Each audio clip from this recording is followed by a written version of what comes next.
Bienvenidos una vez más al canal. La noche de hoy toca leyendas, ya hace un buen rato que no hablaba de ellas, y en esta ocasión toca la ciudad de Zacatecas, la ciudad colonial capital de La Plata en México. Haré un breve recorrido por su historia y les presentaré 5 leyendas de las más representativas de esta ciudad que espero disfruten, y sin extenderme más, vamos de lleno a materia. La ciudad se encuentra en el centro sur del estado del mismo nombre. Está ubicada relativamente cerca de otras capitales estatales como Aguascalientes, León, San Luis Potosí, Guadalajara y Victoria de Durango. El nombre proviene de un vocablo náhuatl que se ha utilizado para referirse tanto al municipio de la capital, a su cabecera municipal y al estado. Se debe a los zacatecas o zacatecos, un grupo chichimeca que hasta la llegada de los españoles habitó la región circundante al Cerro de la Bufa. La palabra significa habitantes de la tierra donde abunda el zacate. Se deriva de los vocablos zacatl, que significa junco, hierba o grama, y la terminación co, que hace referencia al lugar. Ambos componen el término zacatecatl, cuyo significado es habitante de Zacatlán.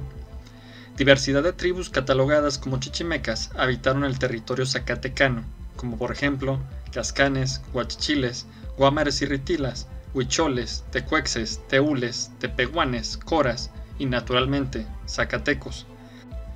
La colonización española de la región se dio después de la Guerra del Mixtón en 1541. Al derrotar a los rebeldes y considerarla pacificada, algunos soldados se dedicaron a buscar riqueza en el territorio inexplorado del norte. Uno de ellos era Juan de Tolosa, quien, guiado por un indígena, llegaría hasta lo que hoy es Zacatecas, descubriendo sus minas ricas en plata. La fundación de la población se dio el 8 de septiembre de 1546. Sin embargo, suele confundirse el acontecimiento, ya que en 1548 se le da el nombre de Real de Minas de Nuestra Señora de los Zacatecas. En 1585 recibió el título de muy noble y leal ciudad de Nuestra Señora de los Zacatecas por parte del rey de España Felipe II, mismo que en 1588 le dotó de su escudo de armas. Gracias a su posición estratégica y a los beneficios de la extracción de plata, la ciudad llegó a ser considerada la segunda orbe más importante de la Nueva España por algún tiempo, y era una parada obligada en el llamado Camino Tierra Adentro, que iba desde la Ciudad de México hasta Santa Fe. A 2 años de la consumación de la independencia, ascendió al estatus de capital, la cual ha conservado hasta la actualidad.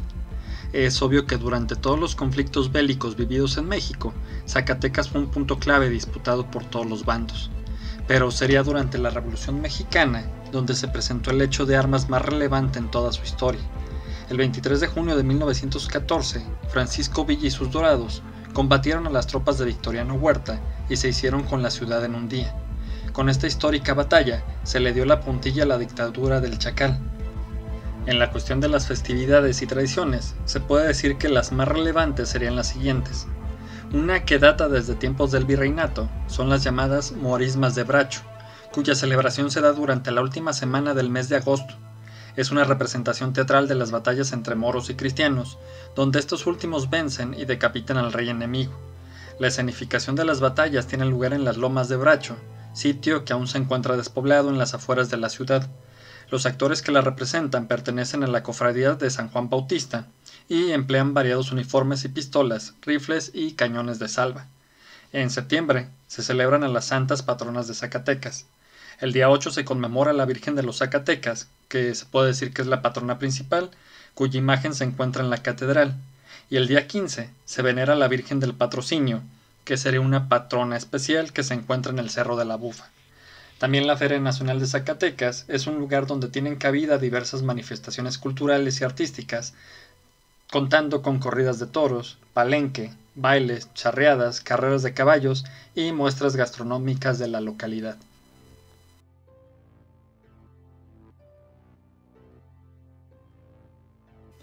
La calle de las Tres Cruces. Dicho lugar se encuentra ubicado al final de la calle de San Francisco, cerca de la plaza principal del centro histórico. Su nombre se debe a una triste historia ocurrida, según se cuenta, en el año de 1763.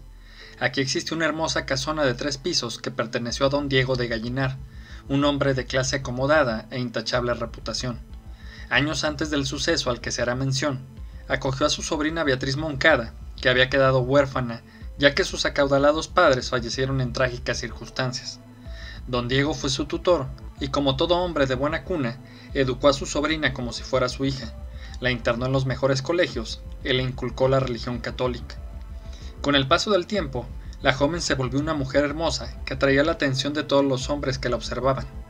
Don Diego, al ver esto, decidió que no le permitiría salir a las fiestas ni a ningún otro lugar que no fuera la iglesia. Los temores de su tío eran infundados. Beatriz se daba a respetar y no cayó rendida ante los constantes halagos e insinuaciones de sus admiradores. Sin embargo, como suele pasar, fue en el lugar menos esperado, en este caso una de las fiestas del templo, cuando la joven conoció a un hombre. Su nombre era Gabriel y era indígena, pero a partir de ese día los dos quedaron prendados uno del otro. Todas las noches, con sumo cuidado para no ser descubiertos por don Diego, Gabriel llevaba serenata a Beatriz. Ella salía al balcón de su recámara para corresponder a su amado y poder verlo por algunos instantes. El amor que se tenían los dos era tan grande que ella inventaba cualquier pretexto para reunirse con Gabriel, aun sabiendo que si su tío se enteraba de aquellos encuentros, pondría fin a su romance. Es por eso que ambos comenzaron a planear su escape. Lo que los enamorados ignoraban es que don Diego no era tan recto como aparentaba. Él tenía planeado casar a la bella Beatriz con su hijo Alejandro, quien estaba combatiendo a los piratas en Veracruz, para que de esa manera la herencia de su sobrina quedara en sus manos. Una de tantas noches, Gabriel llegó como de costumbre con una serenata para su amada Beatriz, pero quiso esa noche el destino que uno de los sirvientes los descubriera, y presuroso fue a informarle a don Diego. Este salió presuroso a confrontar al joven, y enfurecido le profirió los insultos más humillantes y lo corrió del lugar. Gabriel no se dejó intimidar tras las amenazas, sin embargo, le respondió al hombre que solamente se retiraba por el amor y respeto que profesaba Beatriz, y no por miedo hacia él. Esto desquició a don Diego, que se sintió ofendido, desenvainó su espada y atacó al desdichado muchacho que se encontraba desarmado. Hubo un forcejeo en el que se impusieron las ganas de Gabriel por sobrevivir. No obstante, en la refriega don Diego terminó clavándose su propia arma en el pecho, pereciendo inmediatamente. Gabriel se encontraba atónito por lo ocurrido. De repente, sintió un golpe en la espalda seguido de un fuerte dolor. Al voltear vio que el más fiel de los sirvientes de don Diego lo había apuñalado para vengar a su amo. Beatriz, que como siempre estaba en el balcón, fue testigo mudo de aquella terrible tragedia. Ante lo que vio, perdió sus fuerzas y se desmayó, cayendo al vacío y perdiendo la vida al golpearse la cabeza contra el duro suelo. Su cuerpo quedó sobre los cadáveres de su tío y su amado. Hay a partir de ese momento quienes aseguran que en este lugar, al caer la noche, han visto y escuchado gritos de ultratumba, y el vulgo asegura que posiblemente son las almas de quienes murieron ahí, recreando la escena una y otra vez, sin oportunidad de redención.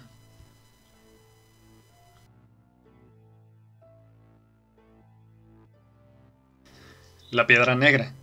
El relato se remonta a la época virreinal.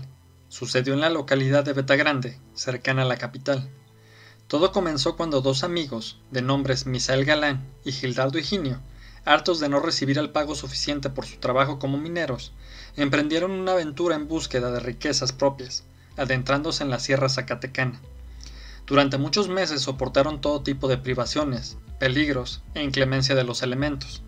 Cuando comenzaron a desesperarse, encontraron una extraña cueva a la que ingresaron. Dentro de ella, descubrieron una veta a la cual comenzaron a excavar.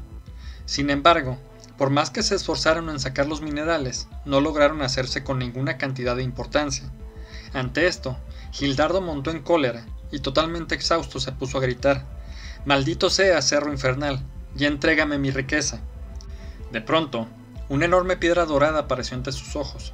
En cuanto se les pasó la impresión, los hombres comenzaron a festejar su hallazgo, que los sacaba de la pobreza. Para celebrar, Gildardo pidió a Misael que fuera al pueblo más cercano a comprar comida y bebida, mientras él cuidaba la valiosa piedra.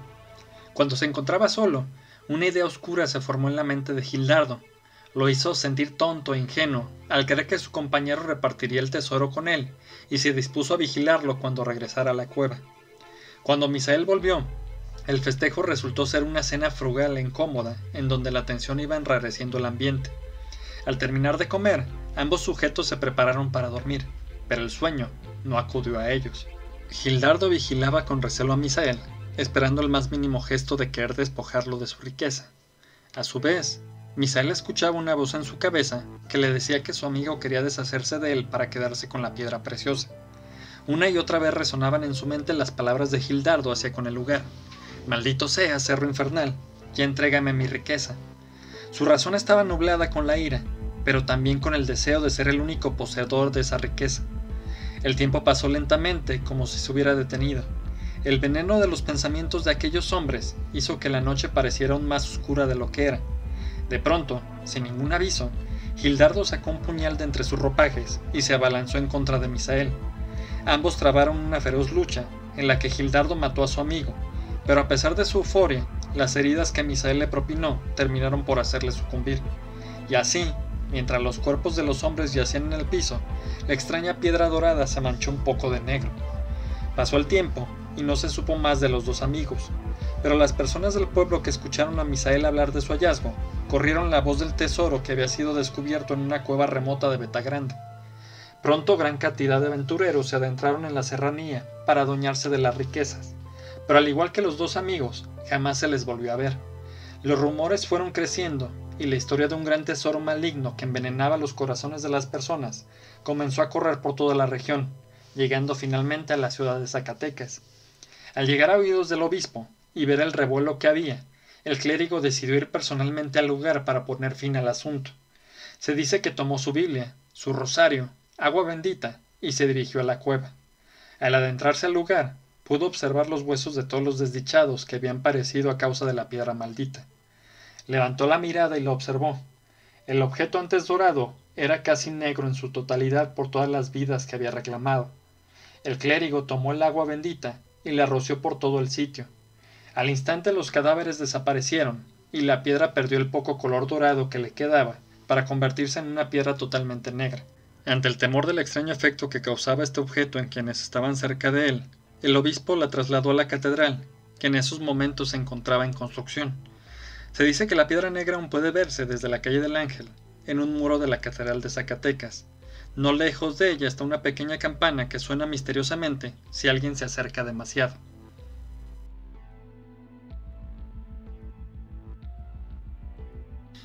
La última confesión. En el templo de Santo Domingo había un párroco que era muy querido por los fieles.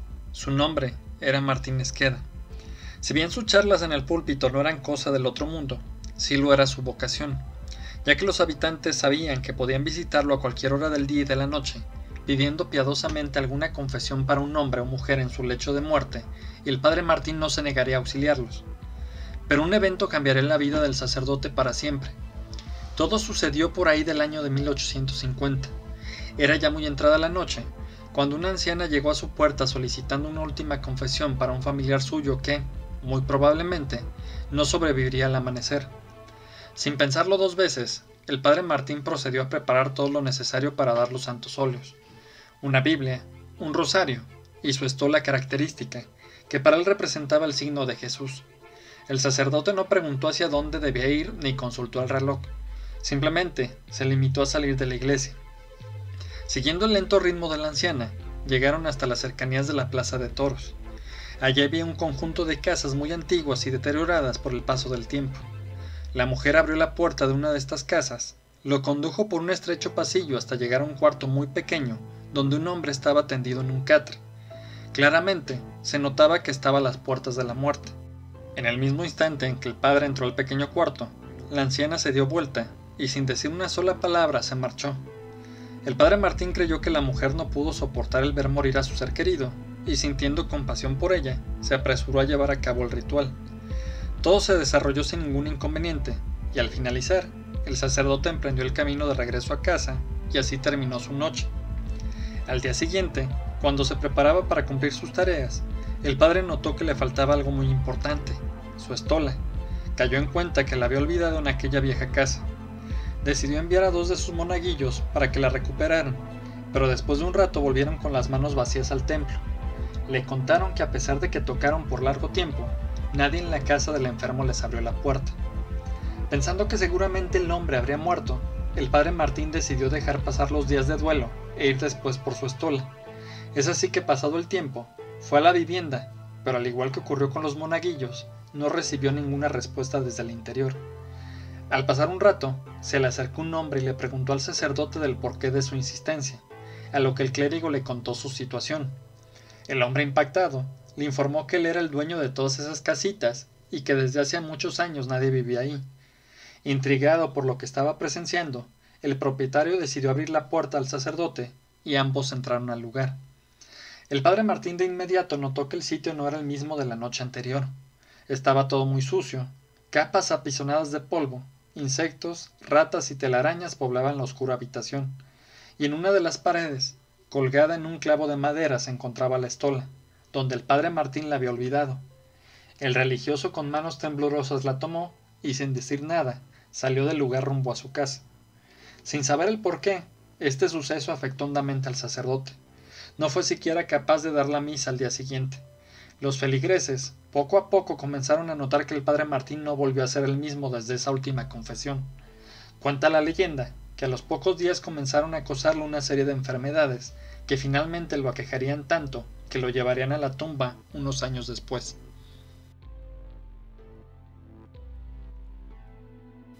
El espejo francés. Esta historia pasó hace tanto tiempo que no se sabe con exactitud la época en que ocurrieron estos sucesos.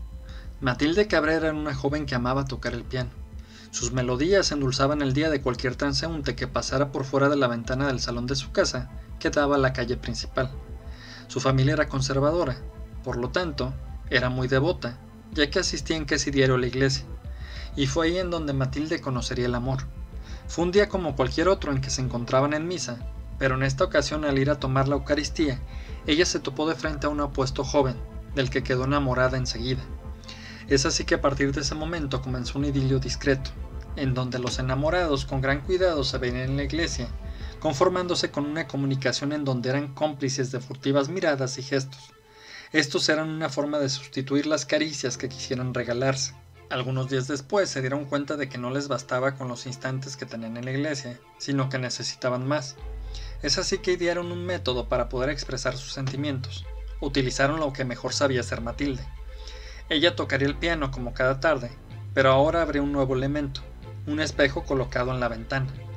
Mientras ella estaría de frente al cristal, su amado pasaría por la calle y le haría esos gestos en donde le decía cuánto la quería. Esta simple acción llenaría sus corazones, hasta que encontraran el valor de dar a conocer su amor. Lamentablemente su dicha no duró. Debido a las constantes guerras en que el país estaba envuelto, el joven fue reclutado en el ejército y no tuvo la oportunidad de despedirse de su amada. Su ausencia dejó bastante triste a Matilde, pero ella no perdió la esperanza de que su amado regresaría con bien y podrían estar finalmente juntos. Es así que todos los días se arreglaba minuciosamente, se perfumaba y se peinaba.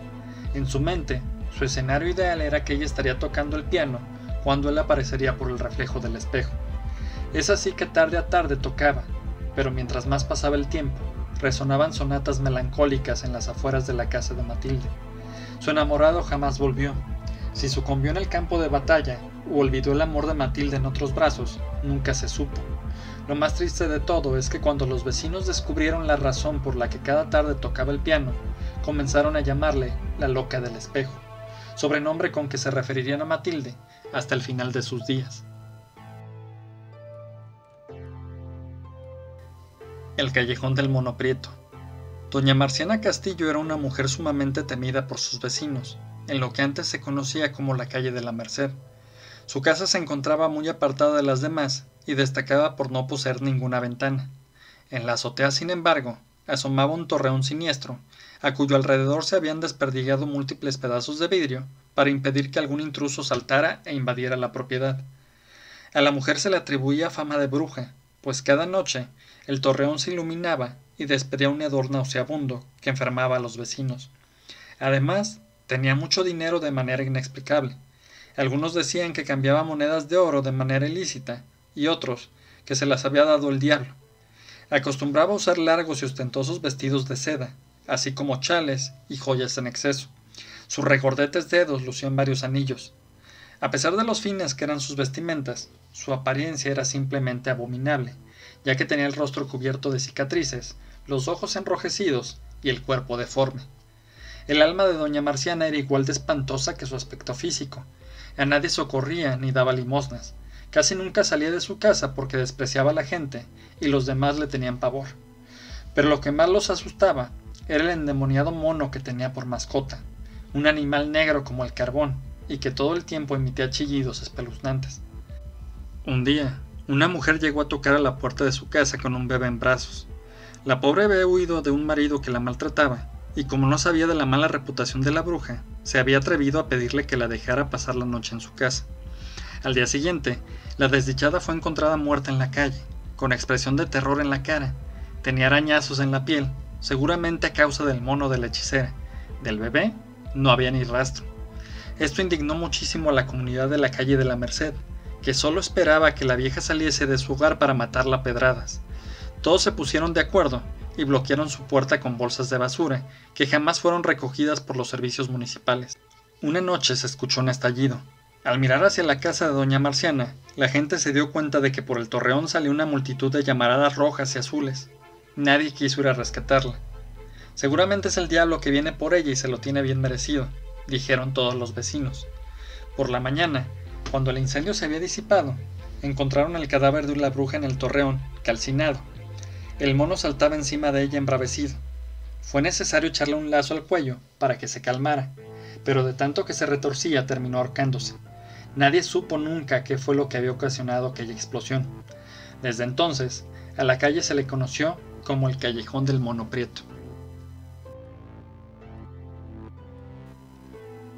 Gracias por llegar hasta aquí, espero les hayan agradado las leyendas de la noche de hoy. Les recuerdo que pueden escuchar el diferente contenido a través de las plataformas de Anchor, Spotify, Google Podcasts, Apple Podcasts, Breaker, Radio Public, Overcast y YouTube. Reitero el agradecimiento y sin más, hasta pronto.